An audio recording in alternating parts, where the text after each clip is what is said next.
Sorry to post this na sobrang late na. Pero I think gusto ko siya i-post how we spend our Valentine's this year. Oh my God! Wow! This year of 2025, merong Pyro Musical sa Mall of Asia. Doon namin naisipan mag-Valentine's since napaka-romantic ng may fireworks, di ba? Hindi na kami kumuha ng ticket. Instead of that, nagpa-reserve kami sa isang restaurant na nasa tapat ng dagat. So malapit kung saan magpapa-fireworks ng Pyro Musical. Nanood lang kami ng Pyro Musical, iba't ibang song, iba't ibang klase ng fireworks, nag-dinner, and after that, umuwi na kami at meron pala sa aking surprise. First time niya sa aking magbigay ng flower. Sabi niya, eto yung hindi nabubulok. Sobrang sweet. Teka lang, hulaan ko to. Teddy bear to, no? Teddy bear to eh. Tingnan mo muna yung buong box. Bakit? Ay, paangat ba to?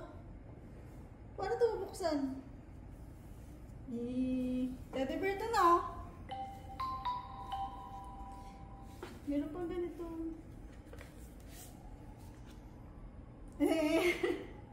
Baka maiyak ako dito. Teka.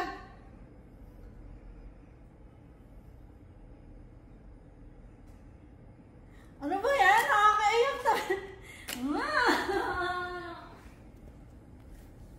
Nakakaiyak naman na. Ang arte-arte. Bakit ganito yung message nyo? Buksan mo na. Siguro kinuha mo to sa Google. Pagkasalbahin mo talaga, wala ka tiwala sa akin. Kinuha mo to sa Google, no? Hindi ah.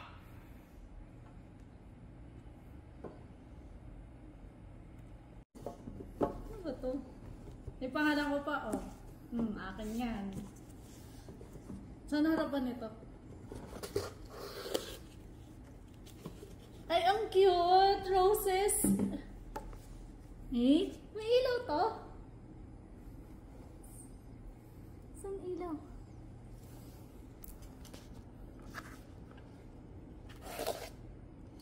Saan ang ilaw?